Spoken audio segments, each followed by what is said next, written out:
Hey everybody, and welcome back to Hello Dear. My name is Kelsey. Hello. This is my life recovery channel where I share all things in the world of recovery. I believe that recovery is for everyone, and recovery is a lifelong process. I am personally in recovery from drugs and alcohol. I am 15 and a half years sober from methamphetamines, heroin, marijuana, alcohol, you name it, I've done it. Even some weird stuff that came from the internet, African root bark. That's my story in a nutshell. And today I want to talk about the internet, this joyous little thing that we're all disconnected on.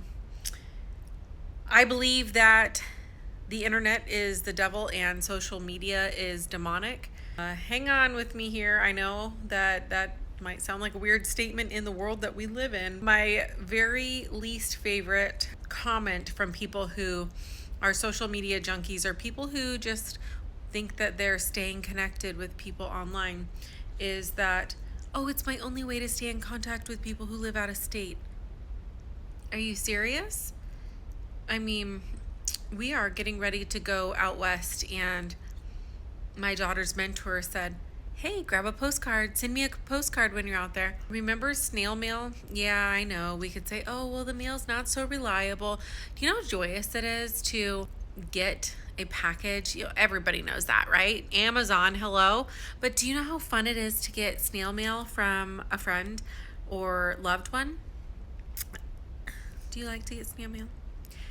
It is so much fun to send letters. My kids and I like to write handwritten letters and send them to people when they pop up on the church prayer list. And we could be doing that with our friends from out of state. I promise you, getting a tangible photo of you to hang on the refrigerator is so much more fun than putting a thumbs up on something that they posted. I think that people are chronically online and that it's really unhealthy. I think it's a distraction. And I believe that the devil loves when we are distracted. I believe that AI is trying to replace God and that it is absolutely disastrous, and we will see huge repercussions for this. We cannot take the place of God, and nothing, not putting a thumbs up or a heart or a little heart-eyed person on someone's post is going to replace the interaction that you have. I have one living grandparent. She is 90 years old and she lives roughly 900-ish miles from here, approximately. If you're driving pretty fast, I could get there in probably 13 hours. And most people know how to use a phone, including my 90-year-old grandmother. And getting text messages and photos from each other is far more personal and interactive than putting a thumbs up on something on social media. Social media is absolutely from the devil. Is the most impersonal way to be disconnected with people. I think it's pretty obvious that the mental health statistics in America are staggering and just absolutely ridiculous. People are more disconnected than ever. People are lonely. People are depressed. And when you take that position of or lack of relationship with people, and you no longer have fellowship with real live human beings, it's irreplaceable. You cannot engage with people via the internet, leaving comments. There's nothing that can replace a true human connection. One of the most remarkable recent discoveries for us is we are avid campers. If you haven't checked out my camping page, you can head over there and check that out. It's Camping Kelsey. I share all things outdoors. When we are camping, we're usually quite a ways from home, so we don't make it to our Sunday church service, which kind of sucks in the summer. Not kind of, it really sucks. Our family absolutely loves being able to be at our church services. It just puts a damper. We miss our people, we miss the teaching, we miss the interaction. There is nothing that can replace real live human connection. Engaging with others, a simple hello, a smile, that interaction is undeniable. It is undeniably necessary for human function. We were not designed to be alone. You could scroll on your phone for 12 hours interact with people on the web and put your phone down for the end of the day and feel depressed, lonely, sad, overwhelmed, like you've accomplished nothing, like you've had no connection. You could spend 12 minutes in a coffee shop or in a lobby or in a grocery line or at the bank, anywhere. You could have 12 minutes of conversation with someone, a smile, a hello, how are you doing? And it would make you feel wonderful. Even the most introverted people that I know enjoy little intermittent experiences with other human beings.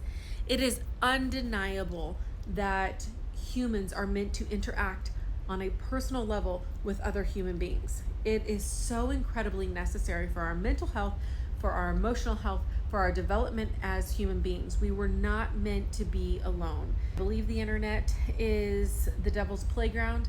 I believe that we are headed into catastrophic areas with this development of AI.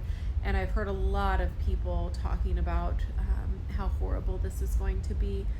I think it's so important to get offline, to be fellowshipping with real live human beings, to be inviting friends for coffee. I haven't had social media. I haven't had Facebook in 7 or 8 years. I've been off of Instagram for 5 or 6 years.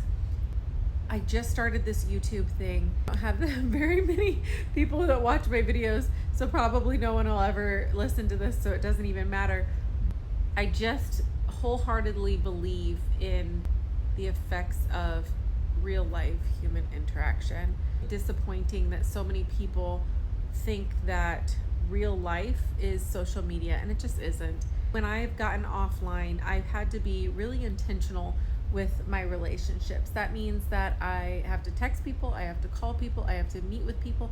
If I want to interact with people, I have to be intentional about that time, and relationships are so much more rich than they ever were before. Connections with people, you can't show genuine concern or empathy for someone that you're not personally connecting with. You can read some sad stuff on the internet and it can affect you to an extent, and all of a sudden bloop, you scroll to the next post and that momentary sadness, empathy, sympathy that you've experienced is gone because some silly cat video popped up or the next sad thing, and you've forgotten about that. It's so impersonal. I highly recommend social media detoxes. I mean, if you can get offline altogether, it's wonderful. Just remember that the internet is not real life. The internet is fake. The internet is filtered, except when you find the rarity of people like me who just don't care, and they just want to talk about real stuff that they're going through, and they don't slap filters on things. I know that I don't look like the worldly design of what, you know, a beautiful woman would look like. I just look like an average mom that stays home and can't afford to get her hair cut, and I wash my face with just a bar of soap, and I don't do 13-step facial routines and wear all the makeup and the fancy clothes. I am average at very best, and I'm okay with that. I listen to a guy on here who's often referring to himself as a potato, and the other day I laughed. I was like, you know what? I am the female equivalent to that. I am a pimply potato, and I just have gotten to the point where I'm like, I just don't care. Like, this is who I am. I'm not going to filter it. I'm not going to sell or donate my facial features or my personal crap to any sort of website or app. There's a lot of really scary stuff going on out there, and I'm sure that it's just as easily accessed via YouTube. But this is the one outlet that I am willing to engage with. I think we should just be really cautious about who we're allowing into our lives. One of those things would be via the internet, because you have no idea who is coming in contact with your videos And that's why it's so very, very important to keep your kids off the internet. Don't expose your family to the world. Remember that your family is precious and God has trusted you with them. So it's your job, your responsibility to protect them, whether it be your spouse or your children. Marriage is sacred and children are precious. So we should just really consider that we are living in a strange world that none of us have ever dealt with in this capacity. So we just have to be really smart and think freely, and don't engage with weirdos on the internet, and don't give your personal information out there. Love your family and protect them. That's all I'm saying. Hello, who is it?